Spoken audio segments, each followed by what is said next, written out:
Hello po, good morning. Almusal tayo. Ayan yung aking kape. Magtimpla ng kape, diretso almusal. Sino nag-aalmusal diyan? Makikisabay naman. Ba, ayan. Yung aking kape. This is my favorite. Kape sa umaga. Pahinga muna ako sa green tea. Magkape naman ako. Halos may straight ko na naman yung isang linggong puro kape. Pero nag-ano pa rin ako. Nag-green tea pa rin. Maganda rin kasi yung green tea. Kapag, halimbawa, hindi ka natutunawan. Hindi, gusto ko lang talaga yung green tea. Ayan. 3-in-1 yan. Pero mas maganda daw yung ano, yung ikaw mismo yung magtitimpla. Kisa sa 3-in-1, wala. Kasi hassles kasi para sa akin kapag ano, magtitimpla pa ako. Kung madalian, wala na akong oras magtimpla. Ito lang guys yung aking almusal. Yam at saka kamote. With matching etlog. Etlog po kayo dyan. Nilaga ko lang. Ang inat pa, promise. Ano kayo? Almusal po tayo. Samantalahin ko yung pagkakataon mag long form videos ako. Wala, gusto ko lang. Ali kayo, sabay tayo. Galing pa to ng mainland, dala ni Lola, niloto niya ngayon lang. Sige nga, sabi niya, kain ka nito, masarap yan. Sabi ko, sige, subukan ko.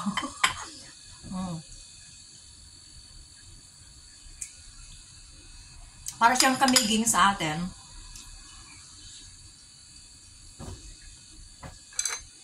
Yung buhay pa yung mga lolo at lola ko, tapos yung papa ko, masipag silang magtanim nito. Ayan, ang laki. Napakalaki niya, Dalawa to. Ito na yung isa niloto na. Ang laki, diba? Ang bigat kaya nito. Kapag umuwi ng Minol yung lola ko, ang dami niyang dala ng kung ano-ano. Malalaking patong, isim na patong. Mga pansaw sa soup, ang dami. Ang luggage yun, ang bigat-bigat. Kaya lagi ko yan sinusundo. Ang dala niya, puro pagkain. Tapos, ito naman yung sa aking alagang aso.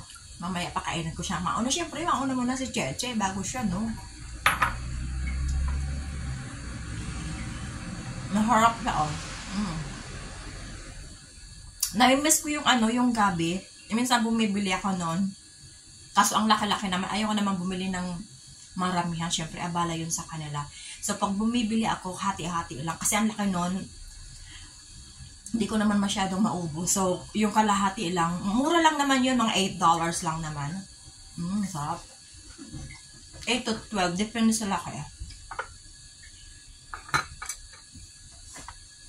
Pag nakapunta ka ng market, bibili ako nun. Gusto ko kumain ng gabi. Pero yung gabi dito, guys, ang laki talaga sa atin. Hindi naman masyadong malaki. Yung mga ganito lang. Pinakamalaki ng gabi sa ganyan. Pero dito, ang laki-laki ng gabi. Ewan ko lang kung sa bagay, iba naman yung variety ng Kasi kadalasan dito, made in China. Galing ng China yung mga dito pagkain. Na mga root crops, mga gulay, galing yun ng China.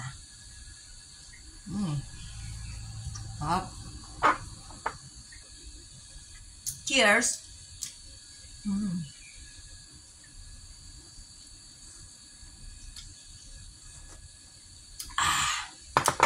Sarap niya, promise. Pangalawang araw na wala sila amo.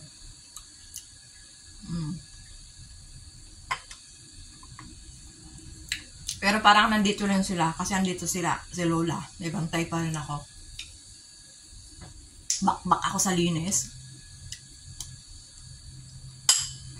Kaya, sorry, nakatulog ako guys. Ang sarap ng tulog ko kasi nga pagod. Nilinis ko yung aircon. Diyos ko kasi nga, guys, mainit na deto. Nilinis ko yung kung ano-anong anik-anik na pinapalinis niya. Kasi nga wala nga naman sila. Wala naman ako ibang gagawin. Siyempre. Sa bagay, mas gusto ko yun. Kasi wala naman talagang oras maglinis. Yung oras ko, ano lang. Yung, alam nyo na, may bata akong hinatid sundo sa school. Wala talaga akong linis na. Linis talaga yung sagad na linis. Yung ang linis ko, yung ano lang.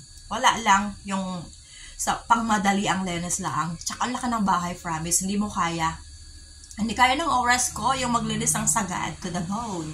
Tapos maglilinis pa ako ng mga ano, yung lulutuin. Tapos pa ako ng soup gagawa pa. So, walang oras ang lola nyo. So, mas gusto ko to kapag wala sila, maglinis ako ng maayos. Doon ako comfortable. At talaga nalilinis ko talaga.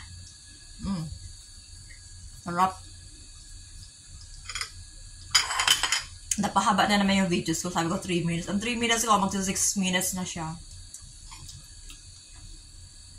Wala pa akong na-upload kahit na isa. Kasi tinamad ako kasi nga, ang tamad ko lang bumangon.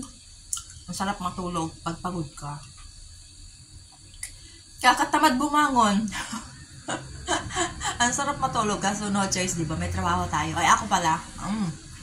Dahil ubos ko na. Masarap. Masarap, panis. Yung lola ko, paborito rin niya kamote. Kung sa bagay guys, ang kamote maganda sa katawan. Antioxidant to eh. Magandang pamalsakanin. Pero ang kamote yung matamis, galing ng China. Pero di ko naman yung China. Gusto ko rin yung China. Kasi nga, ilang beses akong pabalik-balik ng China. Sa first amo ko, yearly o kaya ilang months doon na kami sa China. Pabalik-balik ako sa China. Kaya nakailang beses na akong punta ng mainland. Sa Guangdong. Sa Jinan. Halos na libot-lebot ko yan. Kasi pangit pag nandun. May na yung net. Bawal yung FB. Kahit yung WhatsApp. Maraming baba doon. Tsaka yung China. Medyo sila. Masilan. Lalo sa luggage, hirap ako.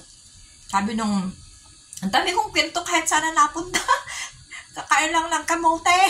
Ganun talaga guys, dapat magkwento-kwento tayo. Kasi parang hindi naman kayo maboring sa akin. Uy, nagkamakain ng kamote, kailangan may content at may maikwento ka naman, di ba?